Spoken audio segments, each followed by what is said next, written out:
Muy buenos días, mi nombre es Marta Álvarez, soy socia del área de Derecho Financiero y Tributario de Cuatro Casas y bueno, hoy estamos aquí para compartir con todos ustedes pues las novedades de inminente entrada en vigor en ámbito de tributación indirecta que afectan a las ventas a través del canal online, ¿no?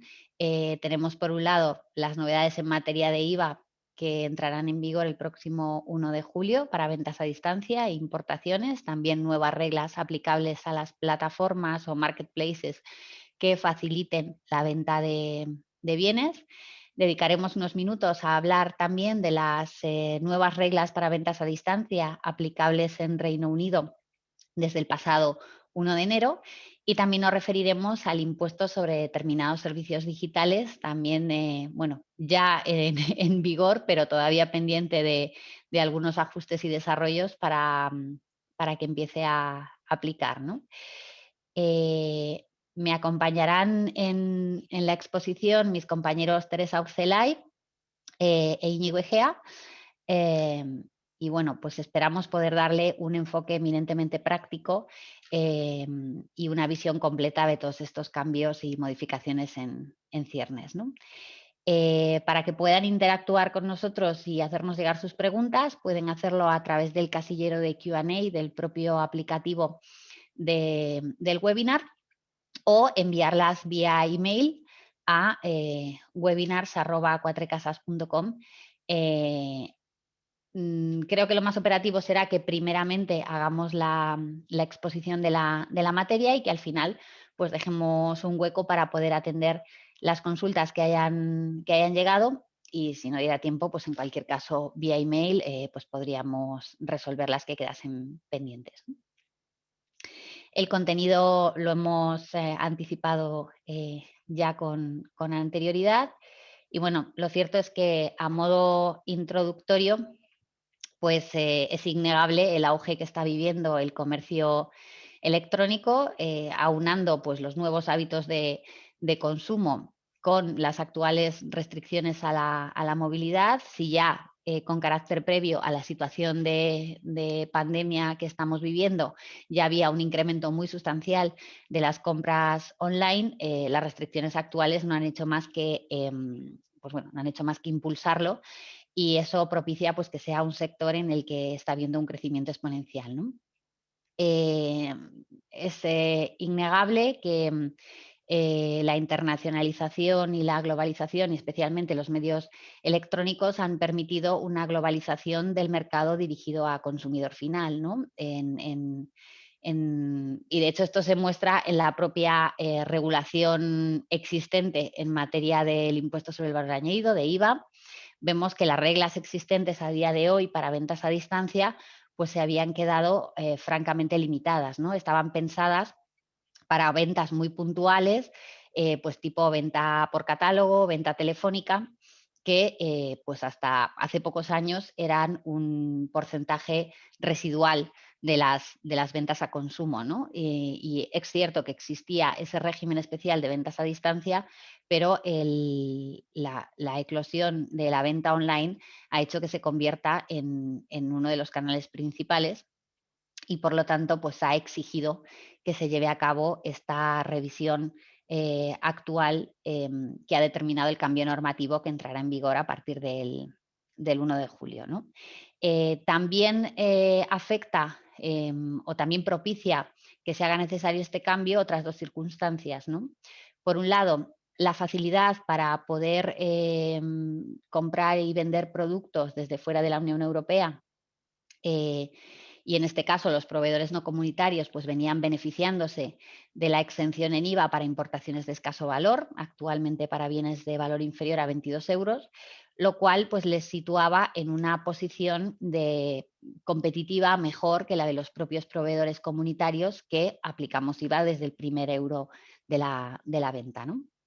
Y por otro lado, la otra circunstancia que también propicia la necesidad de cambio es la creciente intervención de plataformas o interfaces o marketplaces intermediarios que facilitan la venta online, ¿no? aquí tenemos que bueno, las modalidades de comercialización a día de hoy son muchas. Podemos vender a través de nuestros propios canales y nuestros propios medios como proveedores, pero también puede ser que acudamos a otros intermediarios, que estos a su vez pueden tener el carácter de buy sell, o sea, de compran y venden a su vez el producto que están distribuyendo, o pueden actuar como mero intermediario o incluso como, como una especie de plataforma de publicidad o de marketing para ofrecer nuestros propios servicios, ¿no? La intervención de estas plataformas resulta también atractiva para las administraciones tributarias, que ven en ellas un aliado a la hora de recabar información y también de convertirles en recaudadores de ese IVA, con independencia de que realicen o no esa compra y venta en firme, como veremos a lo largo de la exposición. Y desde luego, pues, ¿cuál es la relevancia de la tributación indirecta en el comercio online? Pues innegable, ¿no? En primer lugar, porque tener en cuenta de manera adecuada y correcta la tributación indirecta aplicable es imprescindible a la hora de fijar el precio ofertado a clientes y, por tanto, afecta a nuestro margen comercial de manera directa. También porque esa normativa de tributación indirecta de IVA nos puede hacer tener determinadas obligaciones de registro y de nombramiento de representantes fiscales en los países donde intervengamos, porque puede determinar nuestras obligaciones de facturación y, sobre todo, determinar dónde tengo que ingresar el IVA correspondiente a mis ventas y dónde puedo obtener la devolución o deducción del IVA soportado, al margen, pues, de las desagradables implicaciones que puede tener en caso de incumplimiento, pues la determinación de sanciones, ¿no? Con lo cual, puesto en contexto la relevancia del tema que vamos a tratar hoy, el primer bloque al que nos referiremos son las novedades en materia de IVA. Provienen del marco normativo que ahí se cita, de las directivas y reglamentos aprobados a nivel Unión Europea, y que su implementación estaba prevista para el pasado 1 de enero de 2021, pero debido a la crisis derivada de la COVID, pues se ha pospuesto hasta 1 de julio de 2021. A día de hoy, las comunicaciones formales e informales por parte de la Unión Europea es que no se prevé una prórroga adicional, con lo cual esta fecha de 1 de julio de 2021 sería la fecha definitiva de entrada en vigor de todo este paquete normativo. A nivel español, se sometió a trámite el año pasado el anteproyecto de ley que modifica la ley del IVA. También tenemos sometido a trámite de información pública el proyecto de reglamento que introduce determinadas modificaciones en el reglamento de IVA. Y ayer mismo se publicó el proyecto de orden por el que se aprueba el formulario 035 para determinar nuevos regímenes especiales o regímenes especiales modificados de los que vamos a hablar hoy. Con lo cual, lo que vamos a referir a continuación es el contenido que viene de la directiva y los reglamentos aprobados y definitivos, y de estos anteproyectos o borradores de las normas españolas que, bueno, en la medida en que son implementación de la normativa comunitaria, no se prevé que haya cambios significativos en su redacción definitiva. Y con esto, pues empezamos con el contenido en sí, hablando de las ventas intracomunitarias a distancia de bienes. Continúa mi compañera Teresa. Eso es. Bueno, la primera de las novedades que vamos a ver son las realizadas en el marco de las ventas intracomunitarias a distancia de bienes. Vamos a partir primero de cuál es el régimen que se encuentra actualmente en vigor, para luego explicar las modificaciones que se introducen y los regímenes aplicables que pueden facilitar, ¿no?, operar en el marco de estas nuevas modificaciones. Hay que tener en cuenta, como comentábamos anteriormente, que al final toda la normativa relacionada con las ventas intracomunitarias a distancia de bienes, pues no se encuentra adaptada a la situación que tenemos ahora mismo. No estaban previstas para el surgimiento de Internet ni el comercio electrónico y, por lo tanto, al final era algo muy residual, ¿no?, adquirir bienes a proveedores que se encontrasen en otros países distintos al que se encontraba establecido dicho consumidor. Entonces, bueno, las ventas intracomunitarias a distancia de bienes son básicamente aquellas ventas transportadas por el vendedor o por su cuenta desde un Estado miembro distinto al de llegada y cuyo destinatario no tenga la condición de sujeto pasivo. ¿Cómo es el régimen que tenemos actualmente en vigor? Pues bueno, se aplican las reglas generales a priori y hay una repercusión en origen, es decir, el proveedor puede localizar dichas ventas en el estado donde se encuentra establecido y repercutir el IVA de dicho territorio. No obstante, en el caso en el que se superen los umbrales de los países de destino donde se encuentra el consumidor, va a haber que repercutir IVA en dicho país de destino. ¿Vale?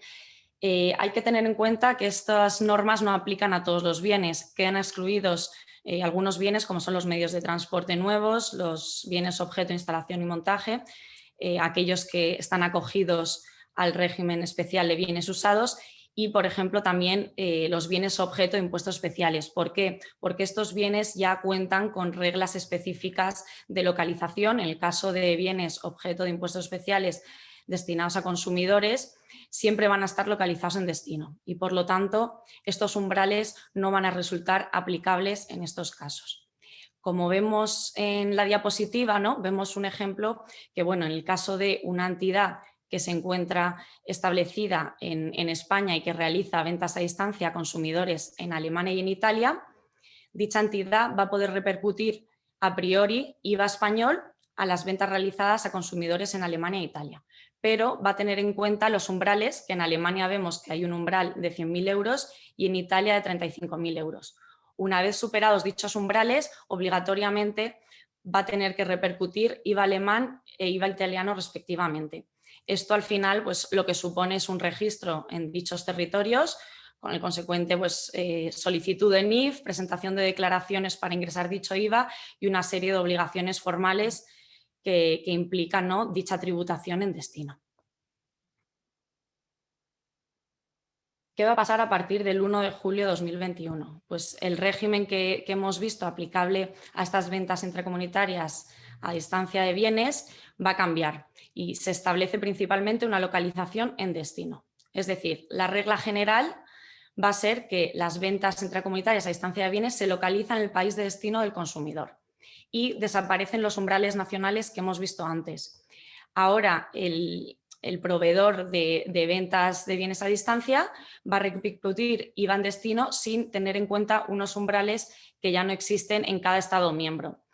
Como excepción, sí que se prevé la repercusión del tipo de IVA correspondiente al Estado miembro donde esté establecido el proveedor en caso de que se cumplan dos condiciones. La primera es que el proveedor esté establecido en un solo territorio de la Unión Europea. Y la segunda es que el importe total de las ventas a distancia y de los servicios de telecomunicación, radiodifusión, televisión y prestados por vía electrónica no supere el umbral de 10.000 euros.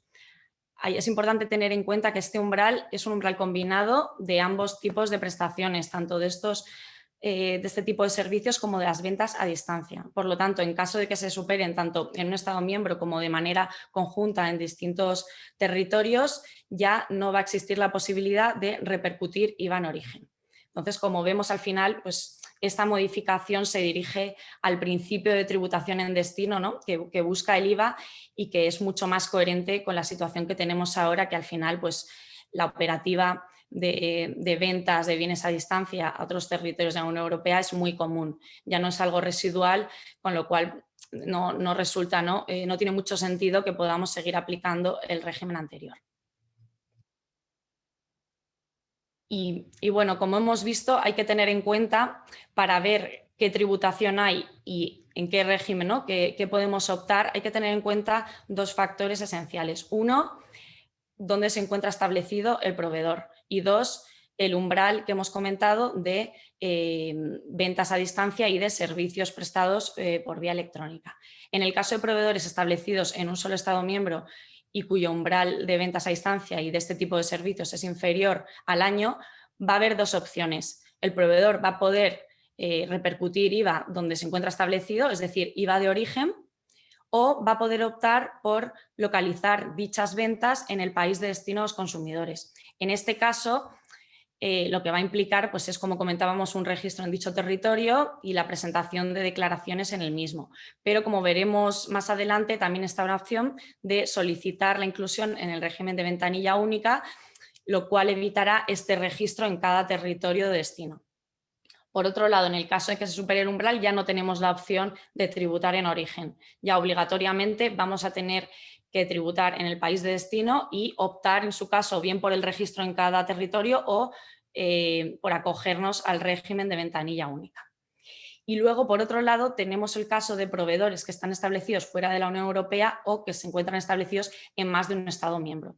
Como veíamos, no basta solo con no superar este umbral, sino que tampoco se permite que los proveedores estén establecidos en más de un Estado miembro para poder repercutir IVA en origen. Por lo tanto, en este caso ya no va a aplicar este límite y se deberá repercutir IVA en el país de destino de dichos bienes.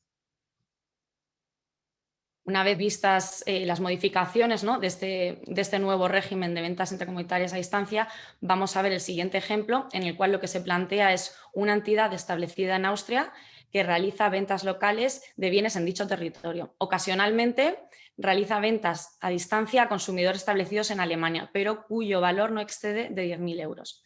También dispone de un establecimiento permanente en Hungría, donde lleva a cabo servicios por vía electrónica.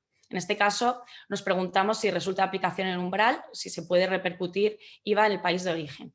Y la respuesta es que no, que como hemos visto, el umbral de 10.000 euros únicamente es aplicable a las entidades establecidas en un solo territorio de la Unión Europea. Entonces, en la medida en que en este caso esta entidad cuenta tanto con un establecimiento en Austria como en Hungría, este umbral ya no va a ser aplicable. La entidad se va a ver obligada a repercutir IVA en el país de destino.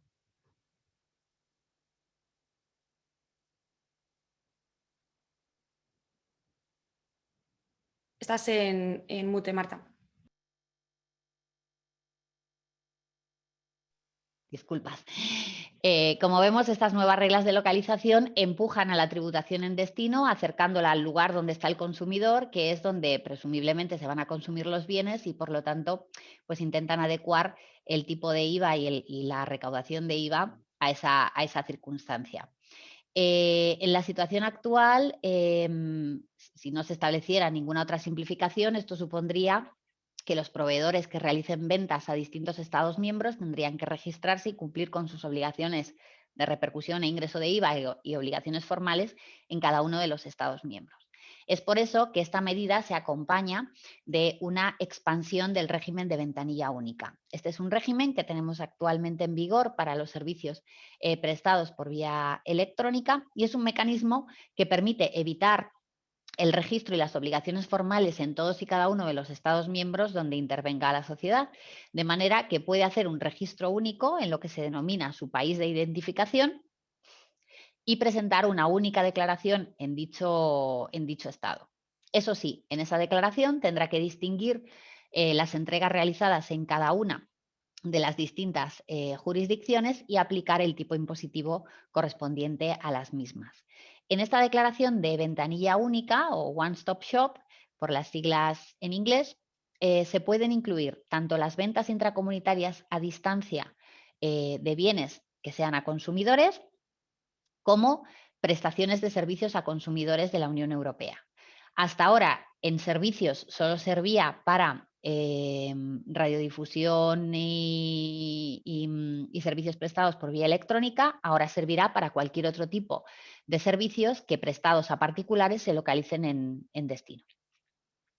Y también podrán incluirse en esta declaración determinadas entregas interiores facilitadas por interfaces en relación con proveedores no establecidos en la Unión Europea. De estos supuestos de intermediación de interfaces hablaremos más tarde porque complica un poco la situación. Quedémonos de momento con que en este régimen de ventanilla única vamos a poder incluir las ventas intracomunitarias a distancia de bienes y las prestaciones de servicios a particulares. Este sistema está previsto tanto para empresarios establecidos en la Unión Europea como para aquellos que no lo estén. En el caso de empresarios establecidos, podrán, su país de identificación será con carácter general donde tengan su sede social. Y si tienen, o donde tengan su establecimiento permanente, y si tienen varios establecimientos permanentes, tendrán que optar por uno de ellos. Para empresarios no establecidos, el estado de registro o el país de identificación será aquel en el que se inicien desde el que realicen esas entregas intracomunitarias a consumidores. Y si lo realizan desde varios, pues podrán optar por uno de ellos. Es importante tener en cuenta que este sistema de declaración única sirve únicamente para las ventas realizadas en aquellos países en los que no tengamos establecimiento. Si tenemos un establecimiento permanente, eso seguirá su declaración ordinaria, no se meterá en esta declaración de ventanilla única. Y es importante decir que este es un régimen opcional. Desde luego, los contribuyentes pueden elegir seguir por el sistema de registro individualizado en cada uno de los estados donde tengan ventas, pero una vez que optamos por él, aplica a todos los servicios y entregas de bienes cubiertos por el régimen. Es decir, no podríamos elegir utilizarlo para servicios prestados por vía electrónica y no utilizarlos para venta de bienes si hacemos ambas cosas, o no podríamos utilizarlo para determinados países sí y para otros no, con la excepción ya dicha de en aquellos países en los que ya tengamos un establecimiento permanente, ahí sí presentaremos declaración ordinaria. Y otro punto importante a tener en cuenta respecto de este régimen es la posibilidad de deducir el IVA soportado. Aunque presentemos esta declaración única, imaginemos que nuestro estado de identificación es España, presentamos una declaración única en España donde incluimos el IVA repercutido por nuestras ventas a distancia a Francia, a Italia, a Portugal, a Hungría, a Irlanda, cada una con su tipo aplicable. El IVA soportado correspondiente que podamos haber soportado en esos países no podemos deducirlo a través de esta declaración, sino que tendremos que solicitarlo a través del mecanismo habitual de devoluciones a no establecidos. Con lo cual, esto puede ser una circunstancia que para algunos sujetos pasivos determine que resulta más conveniente seguir con el mecanismo de registro en el país de destino y declaración ordinaria en la que sí se puede deducir de manera directa el IVA soportado. Depende de la estructura de costes y de la situación, ¿no? Vemos algún ejemplo para ilustrar un poco las situaciones que pueden producirse, ¿no? Imaginemos una entidad establecida en España que realiza ventas de bienes a consumidores establecidos en Alemania, Italia y Suecia. El valor total de dichas ventas a consumidores excede de 10.000 euros, individualmente cada estado no excede de 35. Bueno, este ejemplo lo hemos incluido para ilustrar el cambio de la anterior regulación que ha comentado antes Teresa a la nueva regulación que entrará en vigor en julio. Hasta ahora, en estas circunstancias, esta empresa podía repercutir IVA español de origen en sus ventas porque no superaba los umbrales de destino, que como mínimo son del 35% de 35.000 euros, aunque en Alemania, como veíamos antes, llegaba incluso a 100.000. ¿Qué ocurre? Que a partir de 1 de julio ya no tenemos que mirar individualmente cada jurisdicción, sino que miramos en global las ventas a todos los Estados miembros de la Unión Europea y si superan el umbral residual de 10.000 euros, es decir, si soy una empresa que habitualmente me dedico al comercio online, voy a estar con total seguridad obligada a repercutir IVA en destino. Las posibilidades que tiene esta empresa a la hora de cumplir con sus obligaciones fiscales es o bien registrarse en Alemania, Italia y Suecia y presentar allí sus declaraciones repercutiendo el IVA local, o acogerse al régimen de ventanilla única One Stop Shop en España. Este registro le permite declarar todas sus ventas a estos países de manera agregada, eso sí, individualizando cada estado con su tipo aplicable, y la facilidad que también tiene es que su relación será con la administración española y en español, añadimos ahí, ¿no? Bueno, que no sabemos si es mejor o peor, pero por lo menos es la administración conocida, ¿no?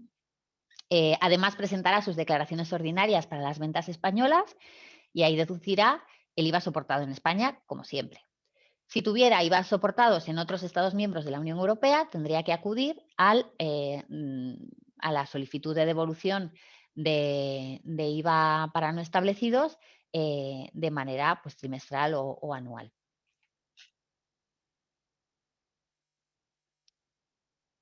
Otro ejemplo, pues imaginemos una entidad establecida en España que realiza ventas a clientes en Francia e Italia. Y además tiene un establecimiento en Italia donde también realiza ventas locales. Bueno, el IVA alemán que pueda soportar, ¿cómo lo deduce? Bueno, las ventas que realice a Francia e Italia, aquí ya da igual el umbral de ventas, porque como tiene establecimiento tanto en España como en Alemania, no puede acogerse al umbral de tributación en origen, con lo cual todas sus ventas a consumidores van a tener que localizarse en destino. Es por ello que en España presentará su declaración de IVA 303 normal y habitual con sus ventas españolas. Tendrá que declarar el IVA italiano y francés por las ventas que realice a consumidores situados allí. Lo podrá hacer vía registro en esos países o vía ventanilla única One Stop Shop de manera agregada. Pero el IVA soportado en Alemania y las repercusiones de IVA que haga en Alemania las tendrá que declarar allí porque sí cuenta con un establecimiento permanente.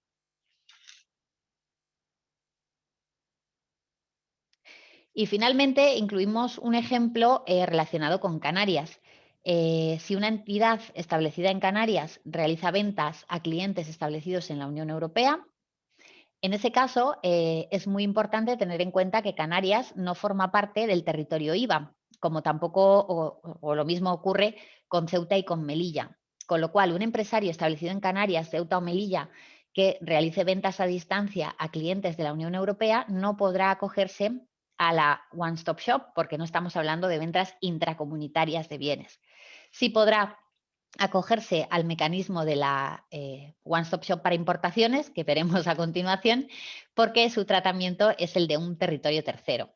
De la misma manera, si un empresario establecido en la Unión Europea realiza ventas a distancia a clientes en Canarias, estas ventas no va a poder incluirlas en su declaración de ventanilla única One Stop Shop, sino que serán exportaciones fuera de la comunidad y que en Canarias tendrá que declararse el IJIC a la importación, como viene siendo habitual en las ventas a este territorio.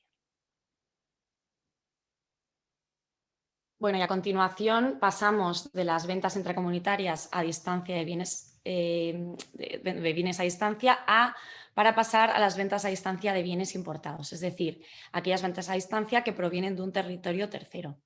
La motivación que veremos ahora cuando veamos tanto el régimen que tenemos actualmente en vigor como el nuevo régimen y aquellos regímenes especiales que se establecen para facilitar la operativa de los vendedores, la motivación principal responde a equiparar la situación en la que se encuentran actualmente los proveedores no comunitarios a los proveedores comunitarios.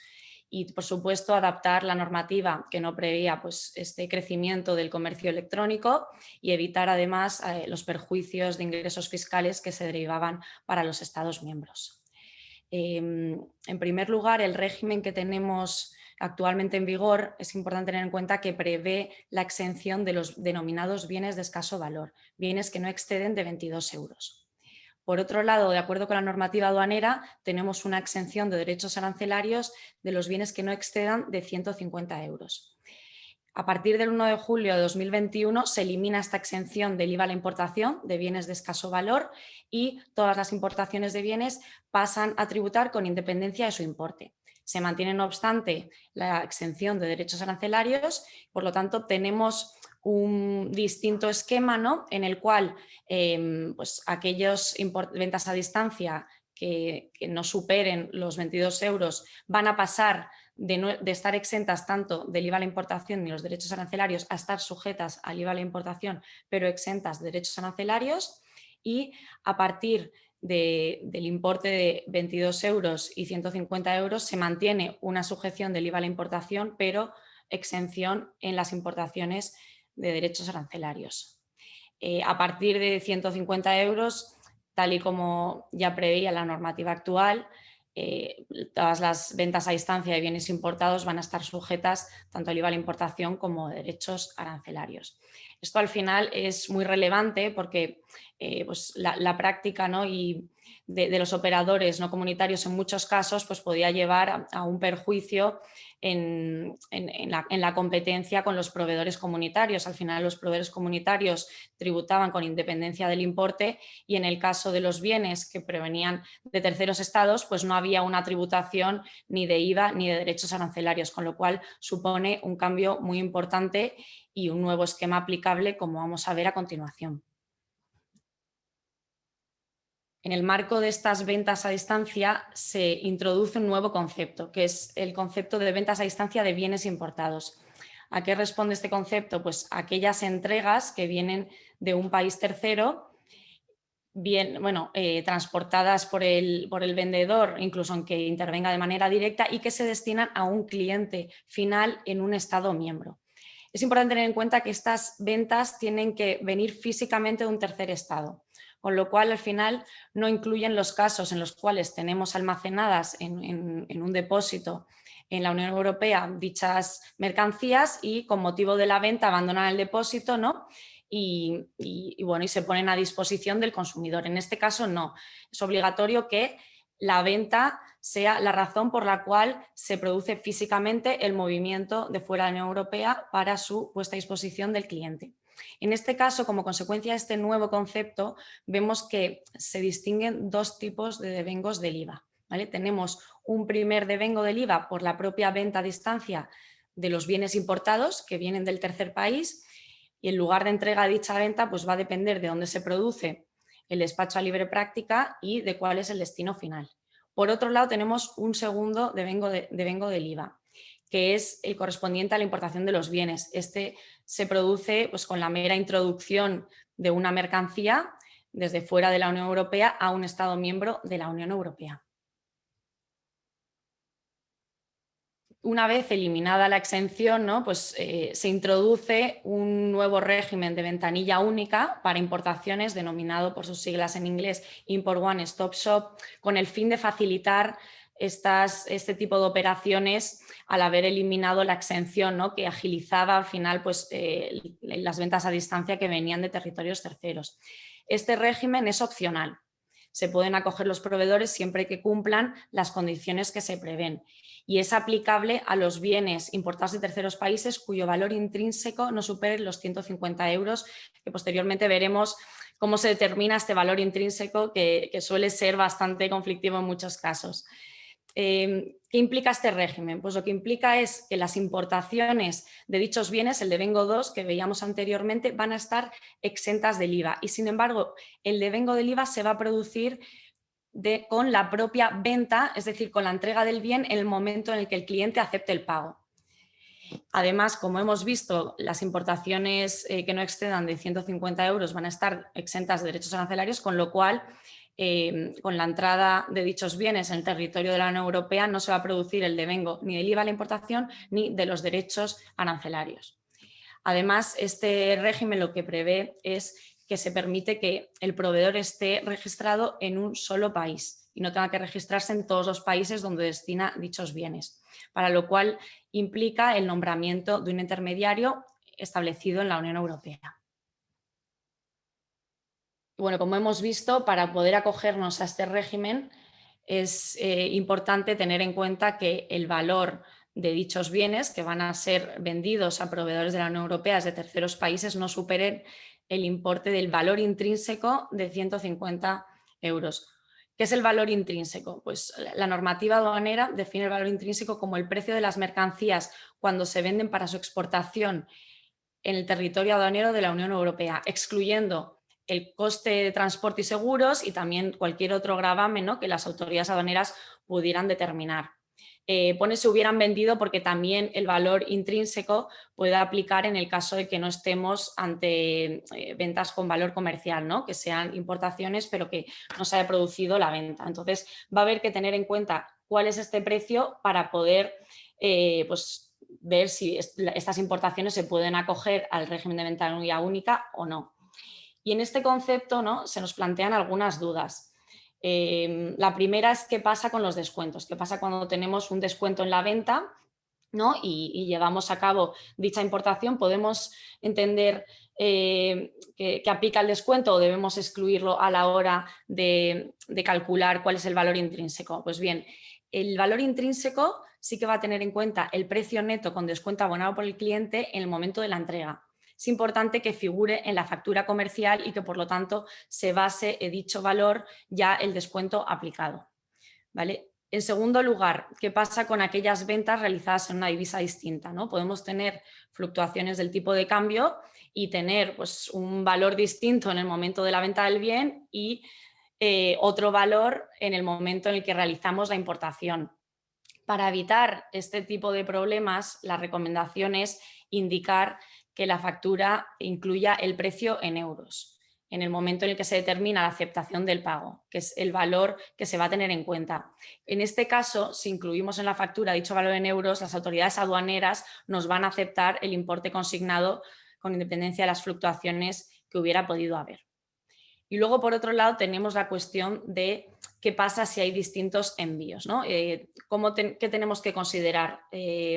Aquellos como un envío único, que entren dentro del cómputo del valor intrínseco que no exceda de 150 euros, o debemos distinguir cada mercancía en envíos distintos. Pues bien, al final lo que se entiende como envío único es aquellos envíos que estén en un mismo paquete, destinatario y contrato de transporte, ¿vale? Es decir, que en los casos en los cuales tenemos un mismo destinatario que adquiere pues, distintas mercancías, pero en distintos pedidos, ¿no? Y por lo tanto pues, se reciben paquetes distintos, ahí se va a computar como envíos distintos. Es decir, cada envío va a tener que estar sujeto al umbral de valor intrínseco inferior a 150 euros para determinar si puede acogerse al régimen de ventanilla única para importaciones o no.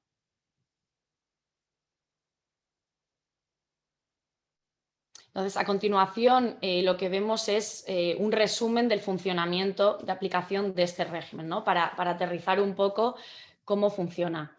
En los casos en los cuales un vendedor opte por aplicar dicho régimen, la Administración lo que le otorgará es un número IOS válido en la Unión Europea. Este número se va a poder consignar en las importaciones y va a permitir aplicar el régimen que hemos visto anteriormente.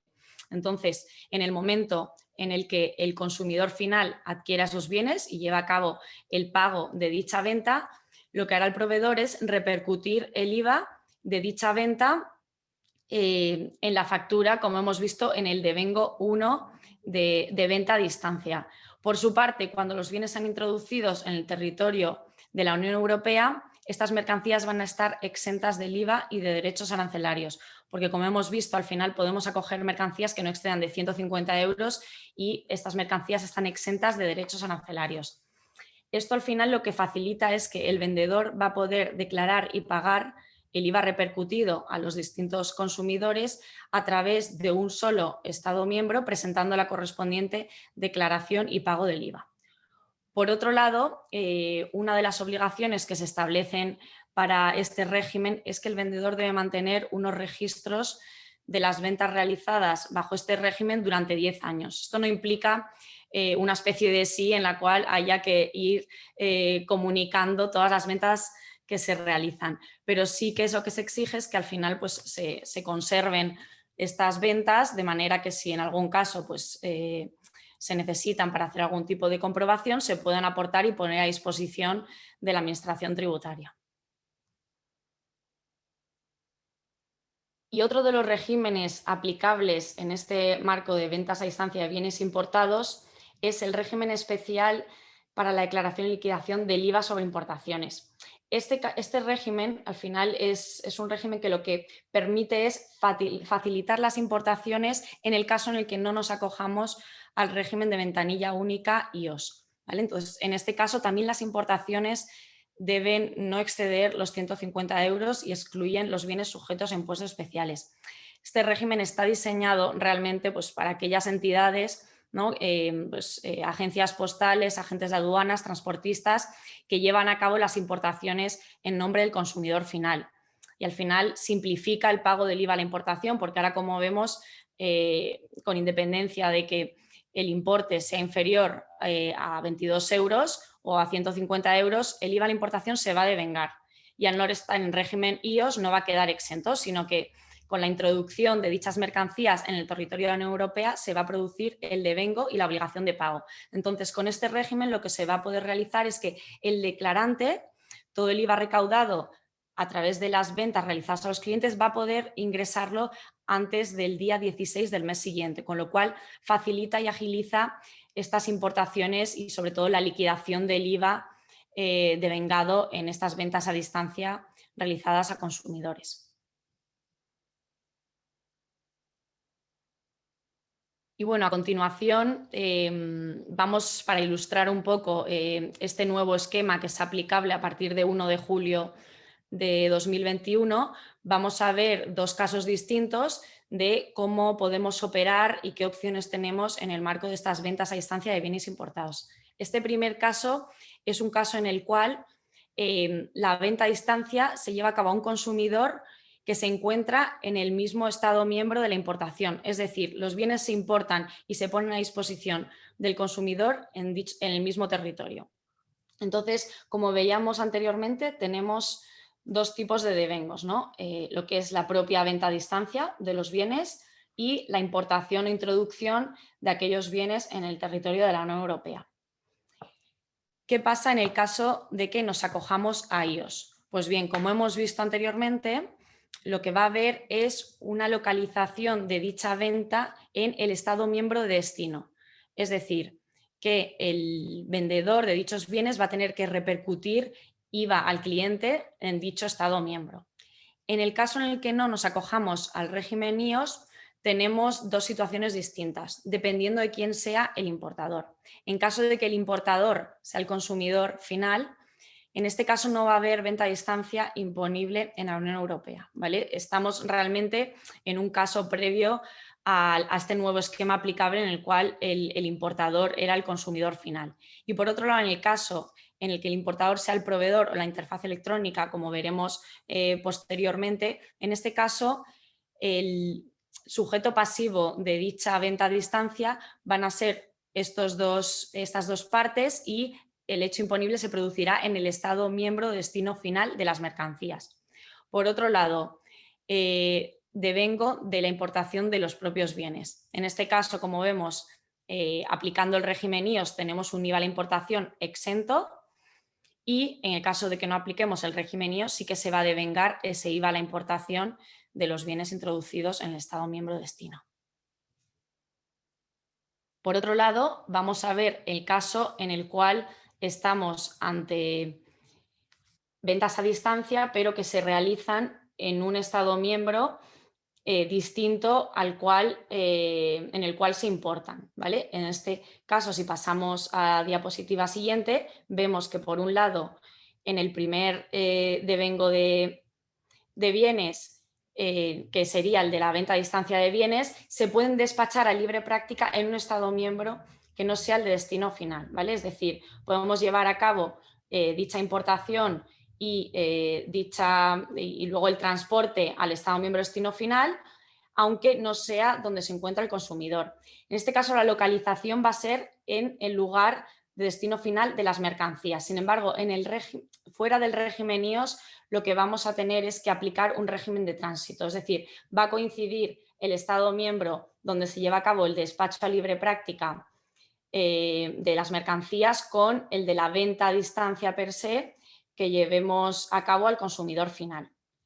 Por otro lado, como veíamos también en el caso de importaciones en el mismo lugar del Estado destino, tenemos una exención del IVA a la importación siempre que nos acojamos al régimen IOS y, no obstante, se va a devengar IVA a la importación cuando no estemos aplicando el régimen de ventanilla única para importaciones. Muy bien. Bueno, en definitiva, lo que viene, o sea, la principal novedad es la eliminación de la exención por debajo de los 22 euros, ¿no? Que esto es lo que ocasiona que tengan que regularse pues algunas facilidades, ¿no? Porque en caso contrario, pues veríamos un colapso aduanero, ¿no? Porque aunque por debajo de 150 euros no haya derecho arancelario, si el IVA sí va a existir por debajo, desde el primer euro, con independencia del valor, pues al final lo que se han establecido es estas dos simplificaciones para aquellos bienes de menos de 150 euros, que en volumen y en trabajo pues son una cantidad muy importante de la paquetería que se maneja en relación con ventas a clientes finales, ¿no? Entonces, o bien el proveedor no comunitario opta por este régimen, no comunitario o comunitario opta por este régimen de IOS, de Import One Stop Shop, único registro, declaro aquí todos los IVAs repercutidos en destino y ya lo repercute en precio al cliente final desde el momento inicial, de manera que cuando llega el paquete a la aduana llega con el número IOS indicado en la documentación y pasa, porque ya se sabe que ese IVA ya va a ser declarado por otra vía, que es la vía de la declaración de ventanilla única de importación. O Si hay que liquidar el IVA en aduana, pues se establece también la simplificación para las compañías de paquetería y de agentes de aduanas de poder agrupar todas las ventas en las que hayan gestionado el transporte durante el mes e ingresarlo al mes siguiente después de haber cobrado del consumidor final el IVA correspondiente, ¿no? Entonces, bueno, son los dos mecanismos que se han introducido para facilitar pues la gestión de esta desaparición de la exención de bienes de escaso valor. Que la verdad que esto comentado con gente de la propia agencia tributaria, entendían que es que era tenían los datos de que era un porcentaje muy, muy alto de las ventas a consumidores que se gestionan, ¿no? Muy bien, pues entramos ya en la última modificación en materia de IVA de este paquete que entrará en vigor el próximo 1 de julio y que se refiere a la intervención de las interfaces electrónicas, ¿no? Como comentábamos antes, pues nos encontramos en la práctica que en muchas ocasiones las ventas no se realizan a través del propio canal de venta del proveedor, sino que hay un tercero que interviene en esa operación. Cuando ese tercero compra y vende el producto, se convierte a su vez en proveedor, con lo cual ya le resultan de aplicación las reglas generales que hemos estado viendo hasta ahora. Pero lo que ha querido la Unión Europea es involucrar a estas interfaces electrónicas, incluso en el caso en que no compren y vendan jurídicamente los bienes, sino que faciliten la venta de esos bienes. De esta manera, se ha establecido un nuevo hecho imponible aplicable a determinadas interfaces que faciliten ventas a distancia de bienes. Vamos a ir desgranando un poquito este concepto para entender en qué casos va a resultar de aplicación este nuevo supuesto de hecho imponible. En primer lugar, el concepto de interfaz digital o interfaz electrónica es un concepto amplio y se considera como tal pues aquel que permite a dos sistemas independientes o a un sistema y un usuario final comunicarse con la ayuda de un dispositivo o programa. Ejemplos, pues un sitio web, un portal, una pasarela, marketplace, API, aplicación, etc. Se ha querido dar una definición muy amplia para que pueda cubrir no solo los mecanismos que conocemos a día de hoy, sino pues futuros desarrollos que puedan tener lugar en el futuro, ¿no? Y cuando esta interfaz digital, cuando hablamos de interfaz digital, hablamos del titular de la interfaz digital, ¿no? Como entidad jurídica. Cuando este titular de la interfaz digital va a considerarse que es el que realiza esa entrega de bienes, cuando facilite la venta. El concepto de facilitar se desarrolla tanto en la normativa, en el propio reglamento, como en las notas explicativas que ha emitido la comisión, porque es al final el concepto clave. Y se le ha intentado dar también un alcance muy amplio. Facilitar es utilizar una interfaz electrónica para que un cliente y un proveedor que ponga bienes a la venta a través de la misma puedan entablar un contacto que dé lugar a la entrega de bienes. Aterrizando un poquito más el concepto, se entiende que la interfaz facilita la entrega si directa o indirectamente establece los términos y condiciones de la entrega, interviene en la autorización del cobro o interviene en el pedido o la entrega de bienes. Estos conceptos han sido explicados con mayor detalle en las notas interpretativas a las que me refería, que lo cierto es que le dan un alcance muy amplio. De hecho, establecen, pues, lo primero que establecen es la necesidad de acudir a la realidad económica de la fijación de esos términos y condiciones de la entrega, de tal manera que si el titular de la interfaz digital tiene acceso a los datos del cliente, es el que aporta la solución técnica para hacer el pedido, el famoso carro de la compra, ¿no? Donde colocamos los productos y ejecutamos la compra.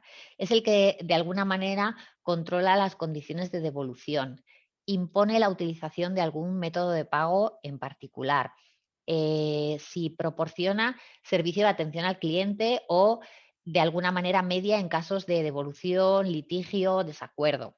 Si establece descuentos, aparte de los que pueda determinar el propio proveedor. como a lo mejor a veces determinados instrumentos de fidelización, ¿no? Si realizas determinadas compras a través de una plataforma, pues es posible que obtengas algún descuento para tu futura compra. Si es el que conecta con el tercero que facilita el servicio de pago, la pasarela de pago. Si es el que envía el email de confirmación de pedido. Si todas estas condiciones que estoy enumerando, no es necesario que concurran todas. Tampoco está claro si basta con que concurra una, pero son indicios de que estamos en una situación en que esa plataforma, esa interfaz está facilitando la venta. Como vemos, es muy amplio y al final, pues casi lo que más nos tenemos que fijar es en las exclusiones, ¿no? Que es aquellos casos en los que claramente no facilitas la venta, es si únicamente te encargas del tratamiento de los pagos, si solamente haces el listado o publicidad de bienes, o si haciendo ese listado o publicidad reorientas a los clientes a otra interfaz, ¿no? Este sería el caso, por ejemplo, pues a lo mejor de una web en la que pueda ser un buscador donde busques determinado tipo de bienes, te salgan los productos y al clicar te redirija a la tienda de origen del proveedor. En ese caso, esa web no estaría facilitando esa venta, no devendría responsable del pago del IVA, como ahora veremos, pero si estamos en las otras circunstancias, ¿no? en que en ese propio sitio web puedo hacer el pedido, me llega la confirmación del pedido, me dirige al lugar de pago, etcétera, pues sí que estaremos ante un supuesto en el que esa interfaz estará facilitando la venta y por lo tanto la consecuencia que lleva es que para determinadas ventas que ahora veremos se va a considerar que existe una doble venta del proveedor a la interfaz y de la interfaz al cliente final. O sea que ese facilitar se convierte a efectos de IVA en compro y vendo, ¿no? Con lo cual, como vendo al cliente final, termino siendo responsable de ese IVA que haya que repercutir en destino a ese cliente final. Cuando una interfaz electrónica se convierte en proveedor considerado, que es un palabra nuevo que tenemos en la ley de IVA y que viene del término en inglés de deemed supplier, ¿no? Cuando se le considera proveedor, aunque jurídicamente no esté comprando y vendiendo esa interfaz. Pues hay dos supuestos claros. Uno es cuando los bienes vienen de fuera de la Unión Europea, los vende un proveedor no establecido y son inferiores a 150 euros. Sería el caminito inferior del cuadro que tenemos, ¿no? Si los bienes se expiden desde un tercer territorio, vamos por el camino abajo y son inferiores a 150 euros, la interfaz electrónica se considera proveedor. Y cuando estemos ante un producto que ya está en la Unión Europea, pero el proveedor es no establecido. Lo que está buscando la normativa es encontrar a un sujeto pasivo identificado, que es esta interfaz, a la que poder exigirle el IVA correspondiente a esta venta a clientes, ¿no? Cuando viene de fuera de la Unión Europea, resulta más sencillo tener a mano a esas interfaces que puedan encargarse de la liquidación del IVA correspondiente a esas importaciones inferiores a 150 euros, o si se trata de bienes que ya están en la Unión, pero son de titulares no establecidos en la Unión Europea, pues también va a tirar de las interfaces como sujeto pasivo responsable. La existencia del nuevo hecho imponible lo que determina es que aunque tengamos una venta y un envío directo desde el proveedor al cliente, va a haber dos operaciones entre medias. Una entrega del proveedor a la interfaz y una entrega de la interfaz al cliente final. La entrega del proveedor a la interfaz, si se trata de mercancías que no están en la Unión Europea, se considera que se realiza fuera. Y si se trata de una entrega dentro de la Unión Europea, porque ese proveedor no comunitario ya tenga el stock en territorio comunitario, esa venta a la interfaz se va a considerar exenta. ¿Por qué? Porque va a ser la venta de la interfaz al cliente la que se va a encontrar grabada con IVA, es a la que se va a adscribir el transporte, con lo cual esta va a ser la entrega a distancia, en caso de que haya, tanto para la importación como para la entrega intracomunitaria, se producirá el devengo con la aceptación del pago por el cliente y Por lo tanto, pues será la interfaz quien venga obligada al ingreso y declaración del impuesto. Estas nuevas obligaciones para la interfaz requieren el establecimiento de determinadas reglas especiales que hasta ahora no teníamos, que faciliten el trabajo de esta, ¿no? Por un lado, es necesario indicarle cómo tiene que considerar el estatus de un vendedor, cómo sabe la interfaz si quien es el proveedor subyacente es un empresario profesional o se trata de un particular que ocasionalmente vende un bien, ¿no? Y cómo sabe el estatus del cliente, porque aquí estamos hablando de que esta norma para bienes importados aplica siempre, pero para bienes que ya estén en la Unión Europea solo aplica si el destinatario es un consumidor final. ¿Cómo sabe la interfaz si el consumidor, el cliente es un consumidor final?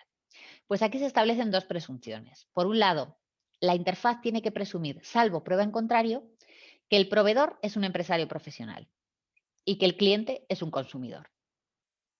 ¿De acuerdo? Es decir, que salvo que disponga de pruebas en contra o manifestaciones en contra por parte del proveedor o del cliente, tiene que tomar como base estas asunciones. Existe un supuesto, claro, como decimos aquí, al haber un nuevo hecho imponible del que es responsable la interfaz es la responsable principal del ingreso del IVA de esas ventas a clientes. Existe un supuesto de limitación de esa responsabilidad en el sentido en que solo es responsable del importe que ha cobrado si la interfaz no dispone de la información subyacente, tiene que fiarse de la información que le da el proveedor y luego no sabe ni debería saber que esa información era errónea, ¿no? Un ejemplo sencillo puede ser el caso en el que el cliente realiza una compra a través de la interfaz que facilita esa venta y que por lo tanto deviene responsable del ingreso del IVA. El cliente ha indicado una dirección de envío, con lo cual en España, con lo cual se supone que esto va a estar sujeto a IVA español, pero posteriormente, en comunicación con el proveedor, pues cambia el lugar de entrega a Canarias, ¿no? Pues claro, bueno, el supuesto sería casi al revés, ¿no? Que busca un lugar de entrega diferente y termina siendo en España, ¿no? Pues la responsabilidad de la interfaz llega solo si el proveedor le da esa nueva información. O, por ejemplo, cuando tenemos información sobre el valor intrínseco de los bienes, esa información normalmente se la tiene que dar el proveedor, no es una información de la que disponga la interfaz, ¿no? Si le han dado una información errónea, pues puede eximirse de esta responsabilidad. Pero para eso es necesario que tenga establecido todos unos protocolos de obtención de información que muestren su diligencia y buena fe en todo este proceso, ¿no? Y finalmente, la interfaz queda sujeta a unas relevantes obligaciones tanto formales como registrales, ¿no? Tiene que llevar un registro detallado de las ventas en las que ha intermediado, de esas ventas que ha facilitado, y mantenerlas durante un periodo de 10 años, ¿no? Viendo un ejemplo, quizás sea más sencillo entender el funcionamiento, ¿no? Imaginemos un cliente portugués que realiza un pedido de valor intrínseco inferior a 150 euros a un proveedor subyacente a través de una interfaz establecida en España y los bienes vienen desde Estados Unidos. Es importante tener en cuenta aquí que dado que se trata de bienes importados, donde esté el proveedor subyacente establecido resulta totalmente indiferente. Da igual que el proveedor subyacente pudiera ser español o pudiera ser comunitario o pudiera ser extracomunitario. Lo relevante es que como los bienes vienen de fuera de la Unión Europea y hay una interfaz establecida que ha mediado, que ha facilitado esa venta, vamos a tener que considerar que existen los dos hechos imponibles, ¿no? Las dos ventas a efectos de IVA. Una primera entrega entre el proveedor y la interfaz, que como los bienes están fuera de la Unión Europea, no está sujeta a IVA de ningún tipo.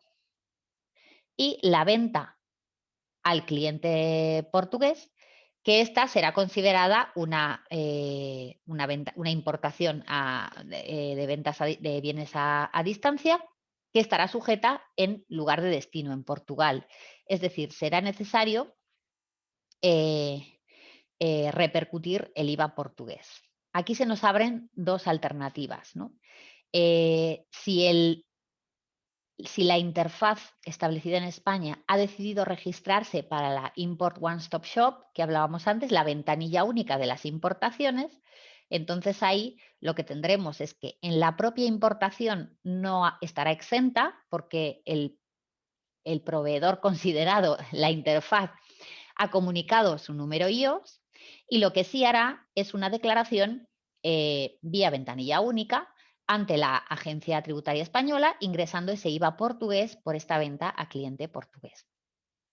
Si no utilizase la Import One Stop Shop, entonces tendríamos IVA portugués, bueno, la primera entrega funcionaría igual, sería una entrega del proveedor a la interfaz no sujeta porque quedaría fuera de la Unión Europea, tendríamos el hecho imponible en la importación y habrá que liquidar ese IVA portugués vía el procedimiento estándar aduanero o vía el régimen que hemos visto simplificado anteriormente para si es la empresa de paquetería o el agente de aduanas el que se encarga de gestionar el pago del impuesto, ¿no?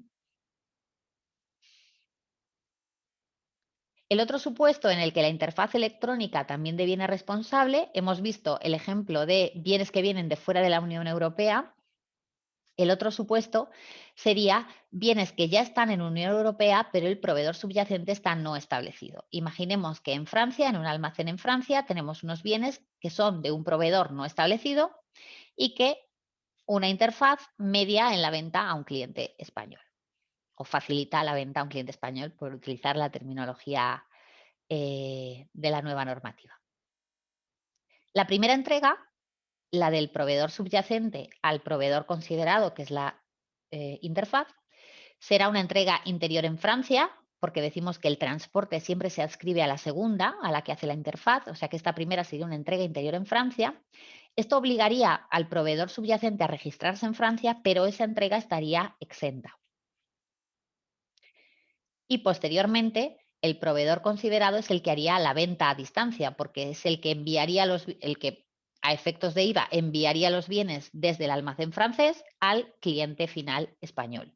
Tendría que ingresar el IVA español correspondiente. De nuevo, puede acogerse al régimen, aquí no es el Import One Stop Shop, sino el One Stop Shop a secas, la ventanilla única de régimen de la Unión, podría acogerse a ella ingresando en su país de identificación el IVA correspondiente español o registrarse en España para ingresar las ventas que realizase a clientes españoles. Esto le exigiría registrarse en el resto de países donde hiciera ventas y no estuviera establecido. Muy bien, pues con esto terminamos la parte correspondiente al nuevo paquete normativo que entrará en vigor a efectos de IVA el próximo 1 de julio y que, como han podido apreciar, pues introduce cambios muy significativos en la operativa del comercio online que hacen necesaria pues, una revisión tanto de dónde estoy registrado, dónde estoy establecido, cuál puede ser mi manera de funcionar a partir de ahora para organizarlo de manera correspondiente y poder empezar el 1 de julio pues con una mecánica testada, ¿no? Pero paralelamente hemos vivido otra importante modificación que afecta al régimen de IVA de las ventas que hagamos o recibamos de Reino Unido y que ahora nos contará Teresa, que deriva del Brexit y de la nueva normativa que se ha aprobado por parte de Reino Unido. Eso es. Efectivamente, hemos visto en las anteriores diapositivas todas las implicaciones en el marco de la normativa de la Unión Europea. Ahora, a continuación, también es importante tener en cuenta cuáles son las modificaciones, ¿no?, que va a suponer el comercio electrónico de los bienes que se envíen a consumidores en Reino Unido. El Brexit, como ya sabréis, está en vigor desde el 1 de enero de 2021 y, por lo tanto, a efectos de tributación indirecta, Reino Unido pasa a ser considerado como un tercer país. Esto, al final, lo que implica principalmente es que pasamos de un marco de tributación en el cual nos encontramos con movimientos intracomunitarios, ¿no?, con entregas intracomunitarias de bienes exentas del IVA y con la consecuente adquisición intracomunitarias de bienes del IVA, a un marco en el cual ya hablamos de exportaciones y de importaciones. Las importaciones podrán estar sujetas, en su caso, al IVA de la importación y de Reino Unido y, en el caso de que resulten también de aplicación, a derechos arancelarios. Entonces, Si bien hemos visto el flujo, ¿no?, de cuando los bienes provienen de terceros países, como sería Reino Unido, y se destinan a consumidores establecidos en un Estado miembro de la Unión Europea, es muy interesante tener en cuenta qué pasa cuando ocurre lo contrario, cuando tenemos ventas de bienes a distancia que provienen de la Unión Europea y que se destinan a consumidores que están establecidos en Reino Unido. Entonces, a continuación, vamos a ver las reglas específicas que se han establecido en la normativa de Reino Unido para este tipo de ventas a distancia. Como vais a ver a continuación, al final, el régimen que se establece en estos envíos de ventas a distancia a Reino Unido es prácticamente idéntico al que se ha establecido a nivel de la Unión Europea. En este caso, vamos a ver tanto los envíos que no superen el umbral de 135 libras, con lo cual, como vemos, también se establece un umbral correspondiente a los 150 euros, que serían el cambio en euros, y distinguiremos en los casos que lo superen y en los casos en que dicho umbral efectivamente esté por encima de 135 libras. ¿Qué pasa cuando una entidad establecida en un Estado miembro realiza ventas a distancia a consumidores en Reino Unido que no superen este umbral de 135 libras? Pues bien, desde el punto de vista de la tributación española tenemos una exportación de bienes realizadas de España. En destino, lo que vamos a tener es la posibilidad de una declaración simplificada en Reino Unido y una exención del IVA a la importación. Hay que distinguir, no obstante, el sujeto pasivo de esa venta a distancia, dependiendo de si interviene una plataforma electrónica, como hemos visto anteriormente en el régimen de la Unión Europea, o no. ¿Por qué? Porque si bien se establece una exención del IVA a la importación, lo que vamos a tener es una tributación en destino de dicha venta. Por lo tanto, en los casos en los cuales no intervenga una plataforma electrónica, no facilite, como comentaba anteriormente Marta, esta venta a distancia, dicha interfaz, lo que vamos a tener es una entrega directa por el consumidor sujeta a IVA británico. Es decir, el proveedor va a tener que repercutir en la factura emitida al cliente IVA británico, con las consecuencias que eso va a tener. Pues al final, dicha entidad se va a tener que registrar en Reino Unido y va a tener que ingresar el IVA correspondiente en dicho territorio. En el caso en el que intervenga una plataforma electrónica, pues las consecuencias son similares a las que veíamos anteriormente para las plataformas electrónicas. Va a haber una entrega igualmente sujeta al IVA británico, pero que se va a entender que facilita dicha venta y con lo cual va a ser el sujeto pasivo de dicha operación. Es decir, la operación que va a tributar es la segunda en la cadena, la realizada por parte de la plataforma al consumidor final en la que interviene. Por otro lado, en el caso de los envíos que excedan este umbral de 135 libras, vamos a seguir aplicando las normas generales, es decir, tendremos una importación de bienes correspondiente cuyo importador, ¿no?, pues va a depender de las condiciones comerciales que se establezcan. En caso de que, de acuerdo con las condiciones comerciales, con los Incoterms, el importador de dichas mercancías al consumidor final, este será el obligado al pago de los bienes y no va a haber una subsiguiente venta interna en dicho territorio sujeta a IVA británico. En el caso en el cual el importador de dichos bienes sea el propio proveedor que los envía desde un Estado miembro de la Unión Europea, en ese caso va a haber una importación que va a tener que liquidar IVA, pero al final no se producirá esa segunda venta porque los bienes ya se transmiten una vez introducidos en el territorio del Reino Unido. Por lo tanto, al final es muy relevante tener en cuenta esto, ¿no?, con independencia de que tengamos en cuenta la tributación de los bienes que adquirimos y que se distribuyen a nivel de la Unión Europea. Si somos una entidad que también distribuye a Reino Unido, vamos a tener que tener en cuenta estas normas específicas para los envíos a consumidores en Reino Unido, porque no nos van a resultar aplicables los regímenes de ventanilla única que veíamos anteriormente en este tipo de ventas. Y a continuación, mi compañero Íñigo va a pasar a hablar del ISDI. Muchas gracias, Teresa, Marta. Bueno, pues vamos a pasar ahora al sexto y último bloque, en el que vamos a tratar el impacto del impuesto sobre determinados servicios digitales, coloquialmente conocido como tasa Google, en el comercio electrónico. Para ello, haremos una breve referencia a la regulación y aplicación temporal de este impuesto, para pasar a exponer, en segundo lugar, 10 aspectos teóricos básicos sobre el impuesto sobre determinados servicios digitales que consideramos que se deben conocer, y finalmente analizaremos de forma práctica el impacto de este impuesto sobre los distintos modelos de negocio del comercio electrónico. Por lo que respecta a la regulación del impuesto, y como veis en la siguiente diapositiva, la encontramos contenida en la Ley 4/2020 de 15 de octubre. Es una ley sorprendentemente corta, que cuenta tan solo con 16 artículos, una disposición transitoria única y 6 disposiciones finales, y actualmente estamos pendientes del desarrollo reglamentario. Tenemos ya un borrador de reglamento tras el trámite de información pública, pero está pendiente de aprobación en el Consejo de Ministros y de su publicación en el BOE. Y por otra parte, también tenemos un proyecto de orden por el que ya se aprueba el modelo para liquidar este impuesto, el modelo 420, pero de nuevo está pendiente de aprobación y publicación en el BOE. La ley fue publicada en el BOE el 16 de octubre del 2020, ha entrado en vigor el 16 de enero de 2021 y el primer periodo sujeto a gravamen es el primer trimestre de 2021, siendo las operaciones gravadas los servicios digitales devengados desde el 16 de enero de 2021.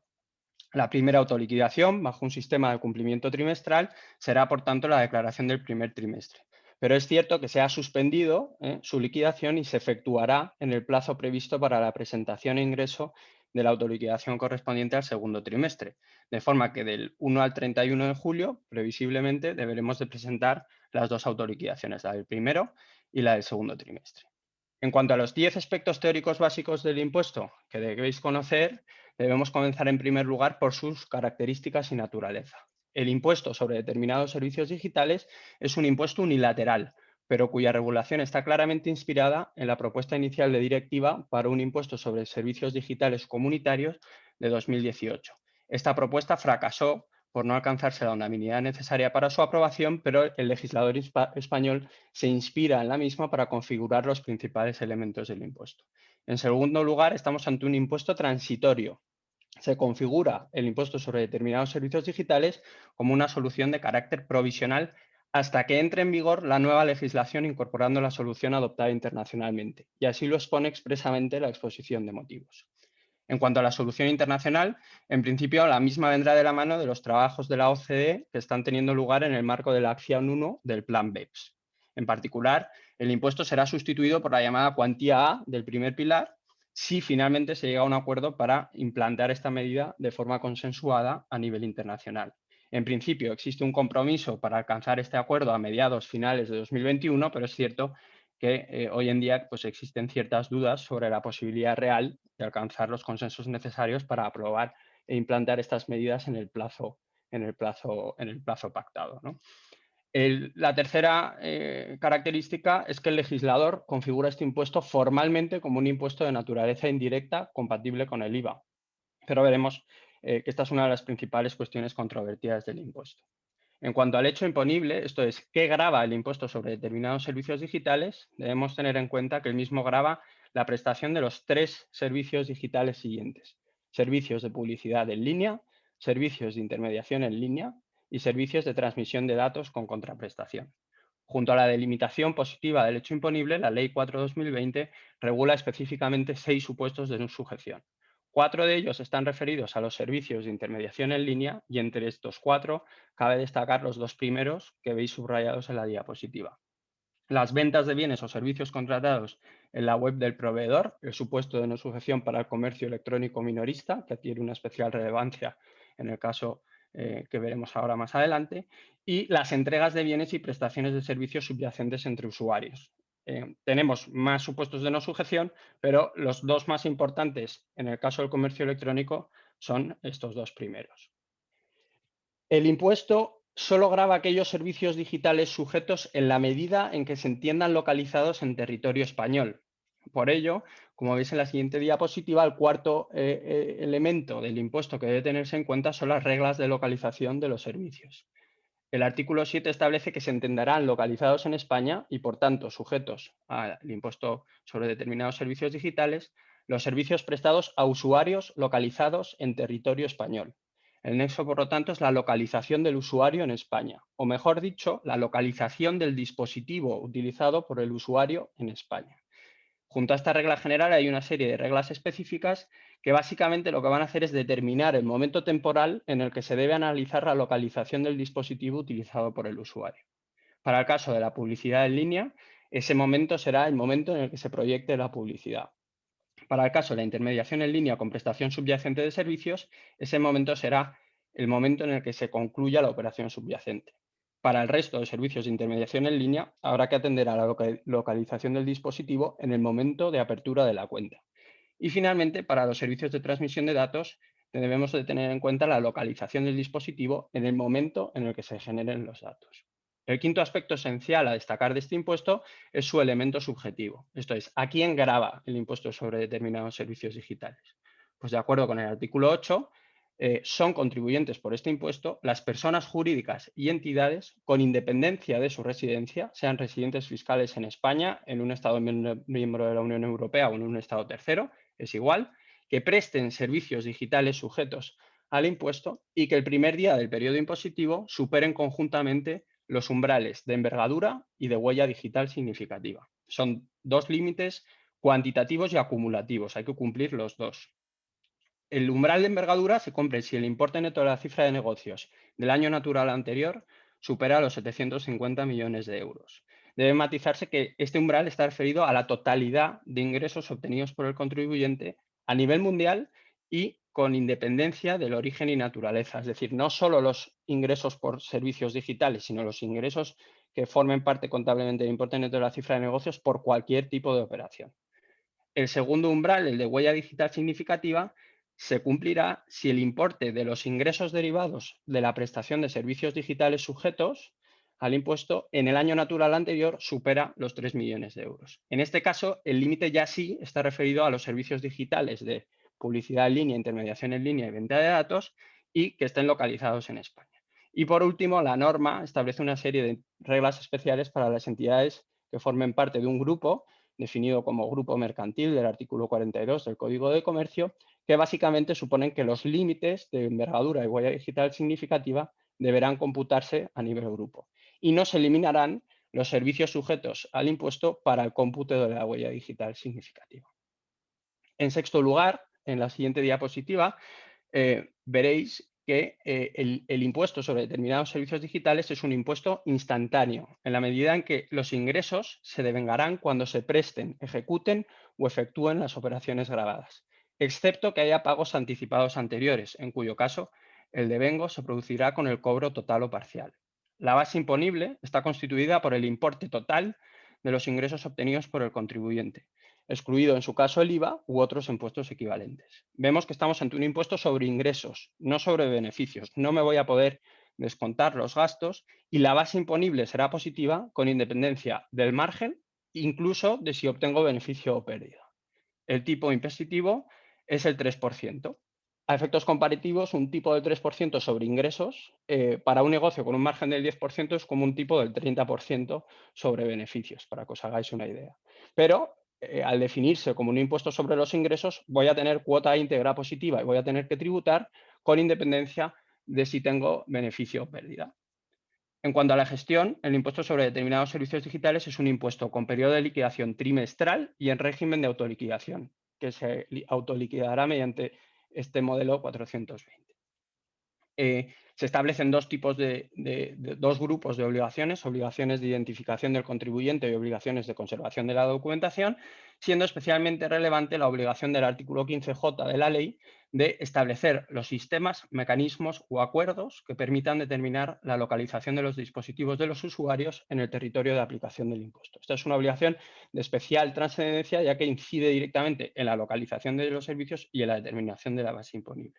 Y por ello se le asocia una infracción tributaria grave en caso de incumplir con esta obligación, con una sanción de importe muy relevante, una multa del 0,5% del importe neto de la cifra de negocios del año natural anterior, con un mínimo de 15.000 y un máximo de 400.000 euros por cada año natural. Y para el resto de aspectos, pues se hace una remisión genérica a la Ley General Tributaria.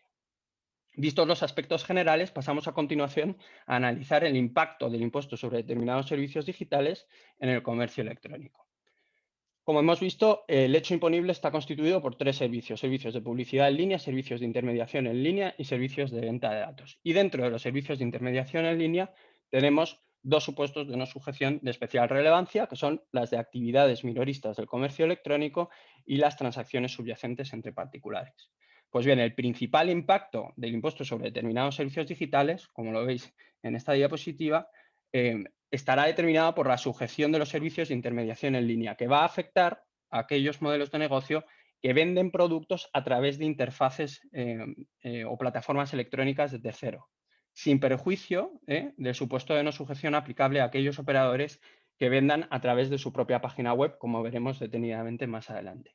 Junto a este impacto principal, y en la medida en que a través de las páginas web o las aplicaciones frecuentemente se captan datos de los consumidores, podemos tener un impacto secundario por la sujeción al impuesto sobre determinados servicios digitales de los servicios de publicidad en línea, en caso de que se ofrezca publicidad dirigida en la web basada en los datos que se recopilan de los usuarios, y en caso la sujeción al impuesto de los servicios de transmisión de datos en caso de que todos estos datos que he recopilado los transmita a terceros con contraprestación. En cuanto al impacto principal que veis en esta diapositiva, debemos destacar que el artículo 4.7 de la ley define los servicios de intermediación en línea como servicios de puesta a disposición de los usuarios de una interfaz digital que facilite la realización de entregas de bienes o prestaciones de servicios subyacentes directamente entre los usuarios, o bien que les permita localizar a otros usuarios e interactuar con ellos. Tenemos, por lo tanto, dos submodalidades. Una primera submodalidad de servicios de intermediación en línea que facilitan la realización de entregas de bienes o prestaciones de servicios subyacentes directamente entre los usuarios. En la práctica, estos son servicios que habitualmente prestan las plataformas de la llamada economía colaborativa, que básicamente facilitan las prestaciones de servicios subyacentes entre usuarios, como servicios de transporte, como en el caso de Uber, Cabify o FreeNow, servicios de alojamiento, como el caso de Airbnb, o entregas de bienes subyacentes, y es aquí donde entronca este impuesto con el comercio electrónico, en el caso de Wallapop, Vivo, Milanuncios o más marketplaces que veremos con mayor detenimiento más adelante. La segunda submodalidad son los servicios de intermediación que permiten a los usuarios localizar a otros usuarios e interactuar con ellos. Hemos puesto ahí como ejemplo la aplicación de TrackMyKit, que te permite localizar a todos los miembros de la unidad familiar en tiempo real. Las dos submodalidades tienen las siguientes características en común. El servicio sujeto al impuesto es la puesta a disposición de la interfaz a los usuarios, es decir, es la intermediación. Por lo tanto, el sujeto pasivo, quien realiza el hecho imponible del impuesto, será el titular de la interfaz digital, el intermediario.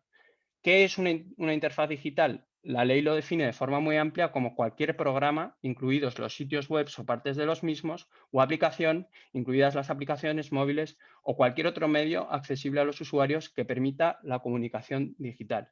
Es un concepto definido en términos muy amplios, pero los dos ejemplos más representativos o más relevantes serían la página web o las aplicaciones móviles. Por otro lado, el concepto de usuario también está definido en términos amplios como cualquier persona o entidad que utilice una interfaz digital. Incluye tanto a personas jurídicas como a personas físicas. Y vamos a ver gráficamente dos ejemplos de esta modalidad de sujeción al impuesto. Uno de los ejemplos más representativos de esta modalidad son los servicios de intermediación en línea que facilitan la realización de un servicio subyacente de transporte de pasajeros entre usuarios. Como veis en el gráfico de la parte izquierda de la diapositiva, este sería el caso de plataformas como BlaBlaCar o FreeNow. BlaBlaCar o FreeNow básicamente son plataformas que ponen a disposición de los usuarios una aplicación, una página web, una interfaz digital, en definitiva, a través de la cual los conductores y viajeros, los usuarios, se ponen en contacto.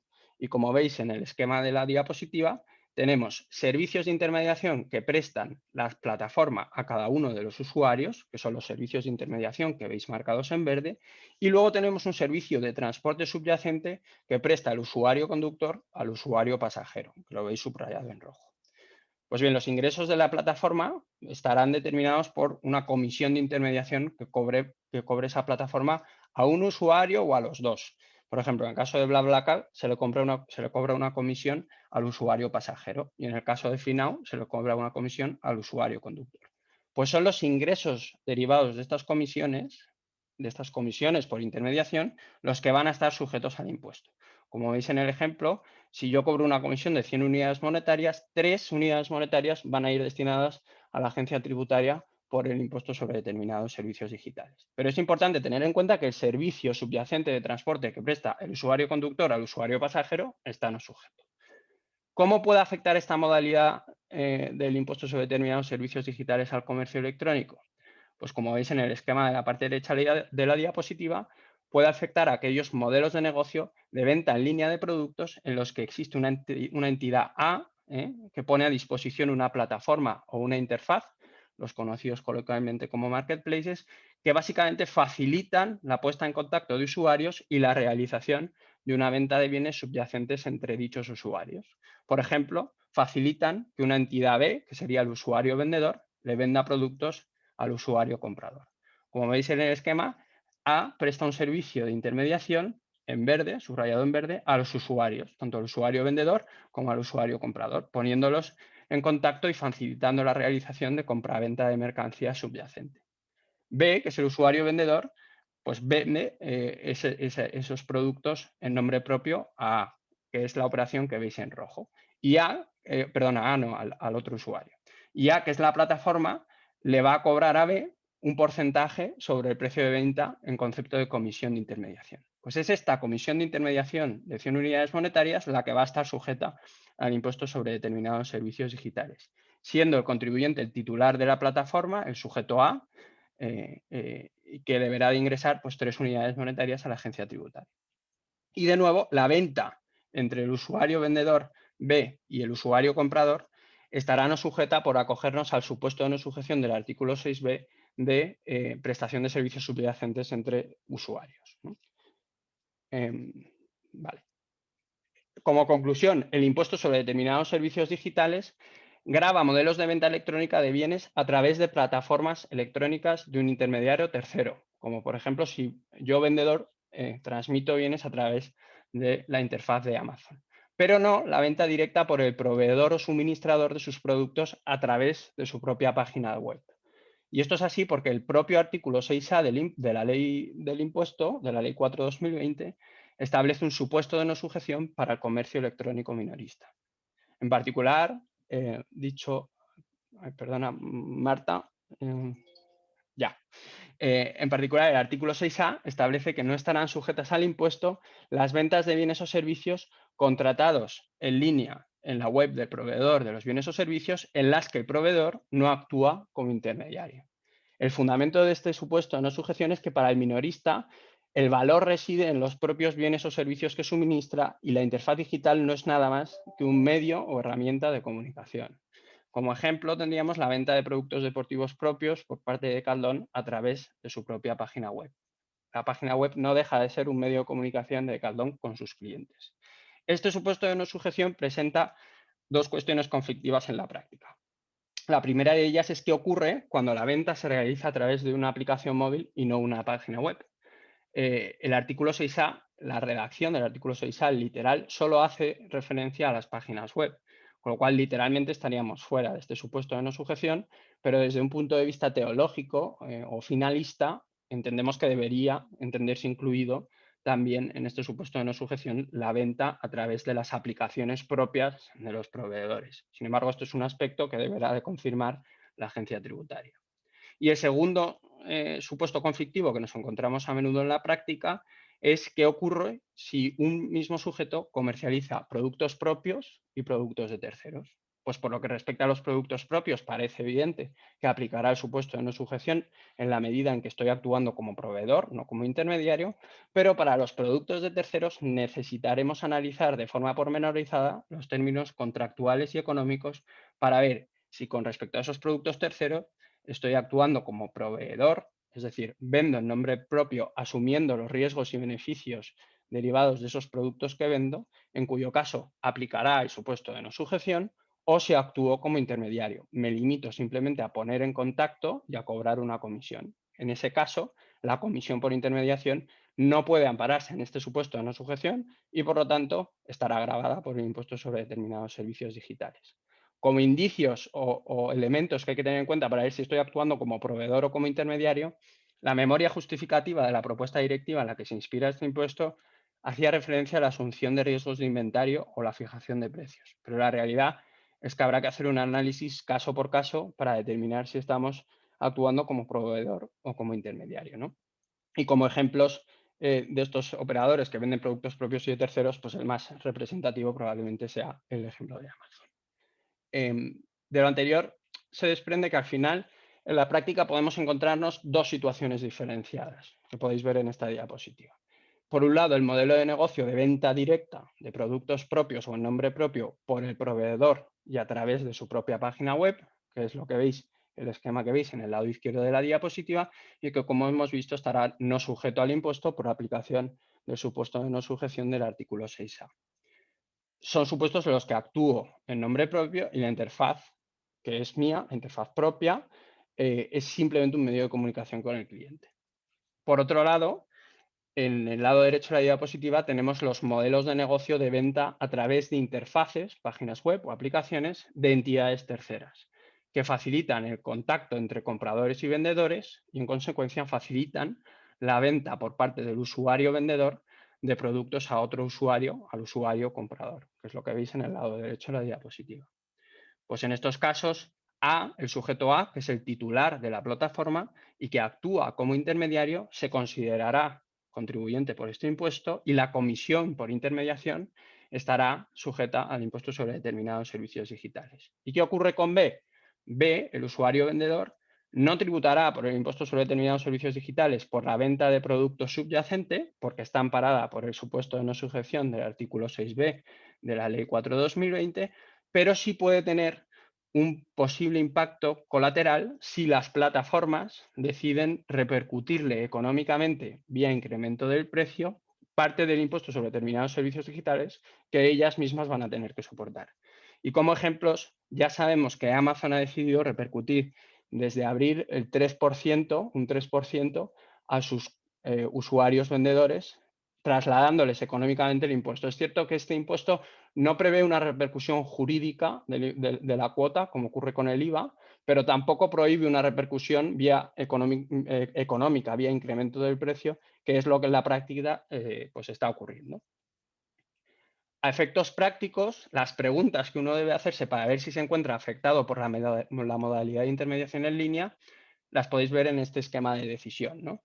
Partiendo de la base de que pongo a disposición de los usuarios una interfaz digital, la pregunta que debemos hacernos es qué tipo de productos se ofrecen a través de esa interfaz digital.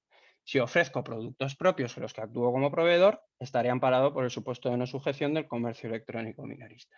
Si por el contrario ofrezco productos de terceros, lo que debo preguntarme es si actúo como proveedor o como intermediario con respecto a esos productos terceros. Para lo cual lo que es necesario es analizar detenidamente los términos y condiciones jurídicas y económicas de mis contratos con esos terceros. Si de dicho análisis se desprende que actúo como proveedor porque asumo los riesgos y beneficios de los productos vendidos y los vendo en nombre propio, de nuevo podría ampararme por el supuesto de no sujeción del comercio electrónico minorista. Y si simplemente estoy actuando como intermediario, vendo en nombre ajeno, pues ahí sí estaré sujeto al impuesto sobre determinados servicios digitales por la modalidad de intermediación en línea. Junto al impacto principal del impuesto, el impuesto sobre determinados servicios digitales puede tener también un impacto secundario en los operadores del comercio electrónico.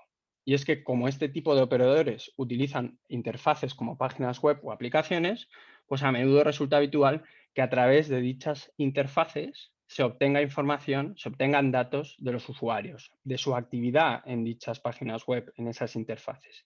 El ejemplo más representativo es toda la información que se capta a través de las llamadas cookies, ¿no?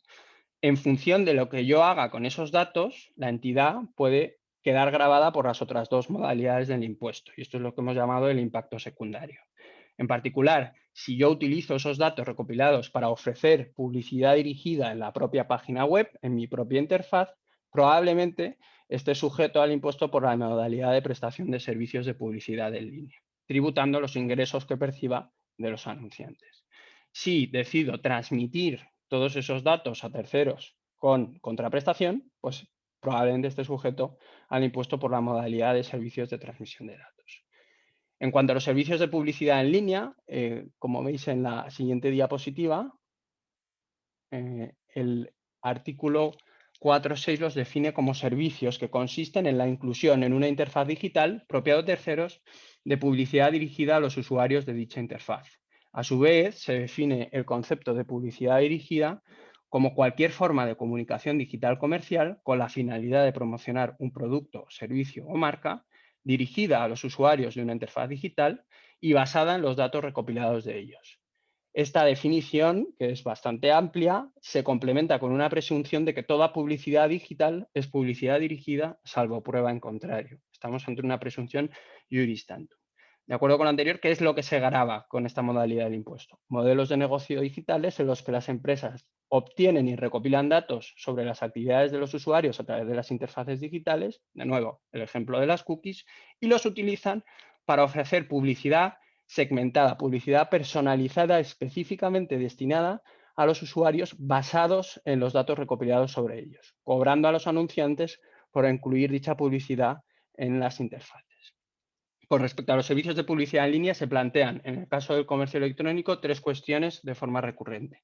La primera de ellas tiene o viene determinada por una precisión que establece la norma en el concepto de publicidad en línea, que en la práctica determina un supuesto de no sujeción en los casos de cesión de espacios publicitarios digitales. El artículo 4.6, al definir los servicios de publicidad en línea, establece que cuando la entidad que incluya la publicidad no sea propietaria de la interfaz digital, se considerará proveedora del servicio de publicidad a dicha entidad, a la entidad que incluye la publicidad digital y no a la entidad propietaria de la interfaz.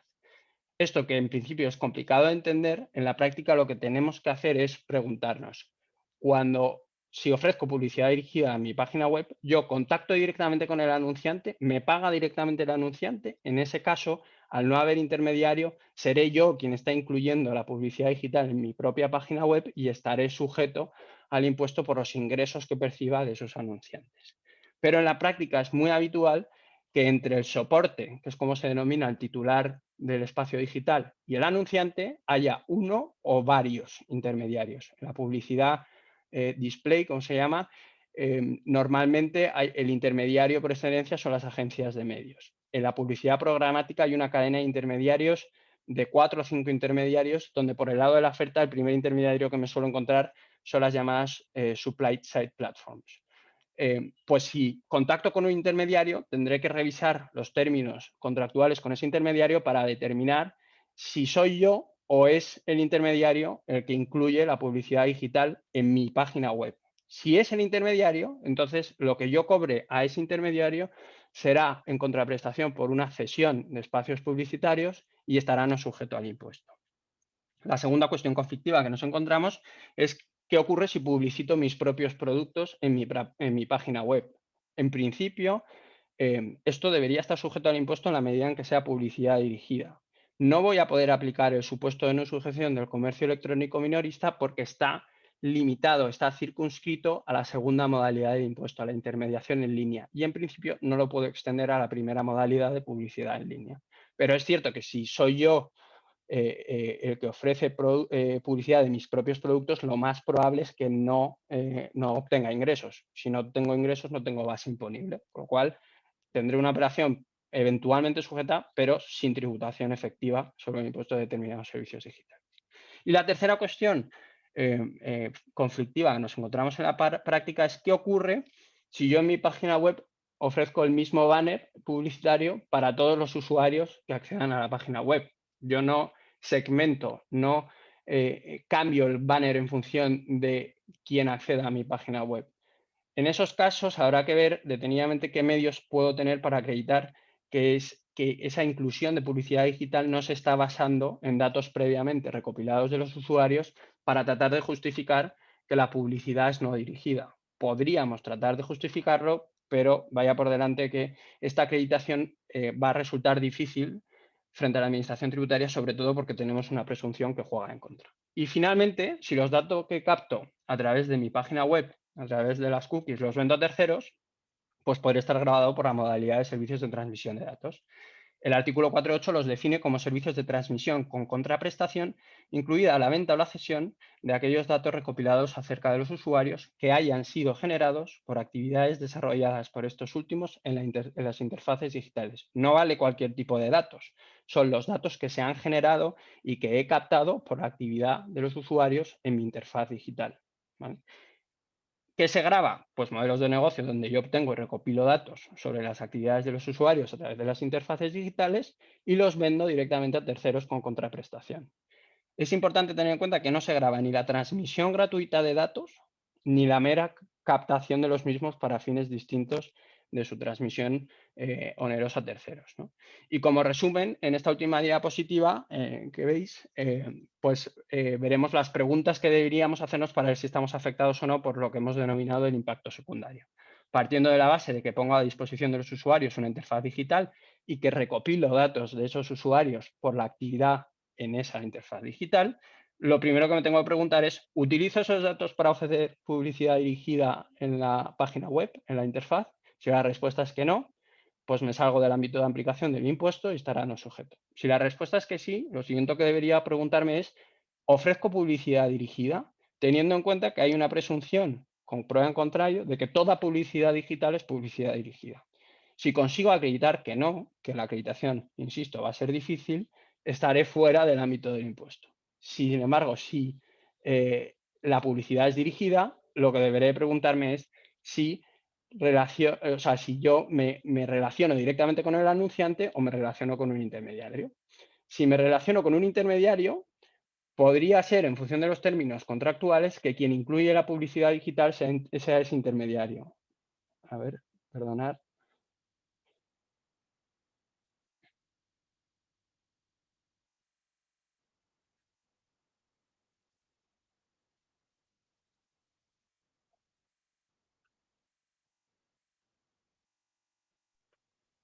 Disculpad que ha habido un problema con la presentación. Ahora mismo la ponemos de nuevo. Estábamos a punto de acabar. Sí, sí, No no. faltaba nada.